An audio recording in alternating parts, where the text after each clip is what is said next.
Sa bawat unang ngiti, unang yakap, unang hakbang, gusto natin ng pinakamagandang simula para sa ating mga anak.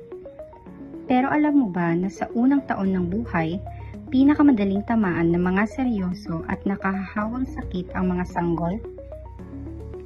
Kaya nandito ang National Immunization Program ng Department of Health, isang programa na nagbibigay ng libre, ligtas at subok na proteksyon para sa lahat ng batang Pilipino.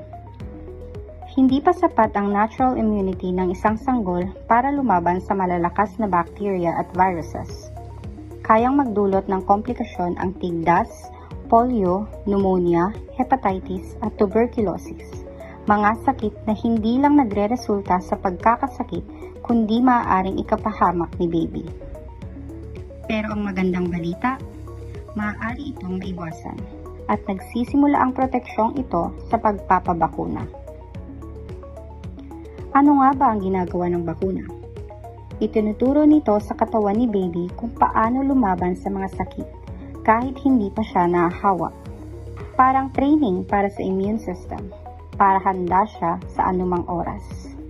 Mula pagkasilang, meron ng mga bakunang kailangan. At birth, BCG at hepatitis B, para sa proteksyon laban sa tuberculosis at sakit sa atay. Pagdating ng 6 weeks, 3 bakuna ang kailangan. Una, pentavalent, laban sa diphtheria, pertussis, tetanus, hepatitis B at meningitis. Pangalawa, polio vaccine, dahil kahit isang patak ay proteksyon laban sa pagkakapinsala. At pangatlo, pneumococcal vaccine, para iwas pneumonia. Sa 10 weeks, inuulit ang pentavalent, polio at PCV. Sa 14 weeks naman, kumpletuhin ang 3rd doses nito, kasama na ang IPV o inactivated polio vaccine. Pagdating ng 9 months, kailangan ng bakunahan si baby para sa measles at rubella, 2 sakit na mabilis kumalat at nagdudulot ng matinding komplikasyon. At bago mag 1-year-old, dapat kumpleto na ang lahat ng bakunang ito. Ligtas ba ang bakuna? Ang sagot, oo.